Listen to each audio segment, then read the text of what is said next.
Time now for our international press. Just looking at the horoscopes here, James is a Virgo. It says here, James, that you have the means for success. So show us what those means are. Give us the press review. God, that's a pretty high standard for the press review this morning. Where are you starting, sir? Gaza. Just a very quick look at Gaza. It's still on the front pages. It's still everywhere, isn't it? Yeah, and obviously you're right to start with it. going to stay there for the duration of the conflict, I presume, on the front pages of the papers.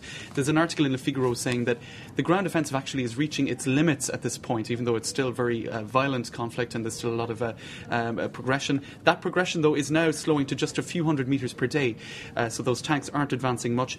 There's an interview on the same page with an Israeli army historian called Martin van Creveld, and he's saying the reason for this is that the aim is simply to stop rocket fire. It's not to obliterate Hamas, it's simply to stop those rockets coming over the border.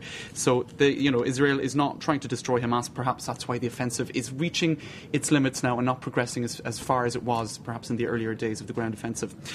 Now, moving on to an article in Libération, if we're a little bit worried about the state of the world with all this talk of war, etc., there are increasingly elaborate fields in psychotherapy. Mark, this is a bizarre article, and it's saying that the newest field is called Ecotherapy, and it's dealing with people who are increasingly anxious about the state of the world, about global warming, about the foods that their children are eating, and they're going to therapists to deal with this. And so one therapist told Libération that eco-anxiety is indeed on the rise, and that people are in fact getting very concerned about this. So the paper quips that being eco-friendly could lead to being eco-psychotic in a few short steps if you're not very, very careful. So that was a very strange article. I think it's pretty fair. I mean, there's a state of neurosis about many people who are worried about the planet, worried about some dirt, worried about pollution. All these kind of things kind of go together and lead to this over worry about things, don't they? Worry about a kind of an apocalyptic end to the way things are going. Not to say there aren't real concerns about the state of the planet. Of course, that is the case, but especially amongst mothers. Mothers are the ones who are most badly hurt or affected. Now, on the front page of Libération, there's a photo of this guy. He's Claude Barri. I wasn't actually too familiar with him, but he's a giant in French cinema, and he passed away, I think, yesterday. So the front page of Figaro as well, there's a photo of him. It's on the front page of all the French papers. Now, he's known to British audiences because he produced the film of Tessa the D'Urberville's Thomas Hardy novel 20-odd years ago, 30 years ago. I wasn't really that familiar with his work. Film. La Reine Margot is another big film of his. I think we have some photos of him here with Gérard Depardieu and at the Cannes Film Festival. He was a self-made man. He was an actor, a director, a distributor.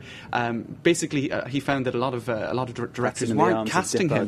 There you go. So he directed his own movies in order to cast himself, and he was a hugely successful figure. Well, looks like a life well led. Exactly. Now, moving on to another story in the Financial Times. This was a story we got from our business desk, and not from the business desk this morning. Really strange. Apparently, you're blaming Douglas Herbert for this story. It wasn't my choice. It was Doug's choice. But it's kind of interesting. Apparently, the length of your ring finger in relation to the length of your index finger determines how successful you are as a trader on the financial markets. Okay. This is research from the University of Cambridge.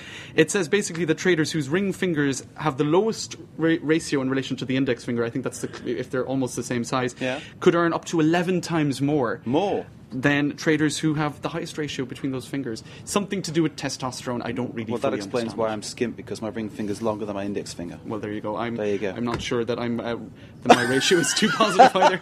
That's why we ended up in journalism, Mark. Grand, James, thank you. That was our international press review. Don't look at your fingers too much and don't worry about it. It's okay. You're watching France 24. Stay with us.